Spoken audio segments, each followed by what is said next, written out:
اور اگر کچھ گوارا نہیں ہے تو وہ ہے ظالم کا ساتھ دینا۔ اگر ہم کربلا سے کچھ سیکھ سکیں تو ہمارے انداز میں تبدیلی آنا لازمی ہے۔ اگر کوئی بھی انسان کچھ پڑھتا ہے، لکھتا ہے، تو اس کی پرسنالٹی میں چینجز آتے ہیں۔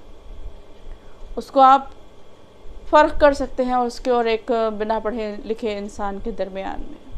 تو اسی طرح کربلا بھی درس دیتی ہے، ظالم سے اظہار برات کا درس، ظلم سے زیرو ٹالرنس کا درس۔ اگر ہم کربلا سے واقعی درس حاصل کر رہے ہیں تو ہمارے اندر یہ چیزیں پائی جانا چاہیے، ہمارے اندر یہ چیزیں ڈیولپ ہونا چاہیے۔ اگر ہم صحیح معنوں میں امام حسین علیہ السلام کو سلامی دینا چاہتے ہیں تو ہمیں اپنے اندر ان چیزوں کو پیدا کرنا ہوگا۔ ہمیں عملی طور پر امام حسین علیہ السلام کے پیغام پر لبیک کہنا ہوگا۔ ہمیں اپنے عمل سے امام حسین علیہ السلام کی پیروی کرنی ہوگی۔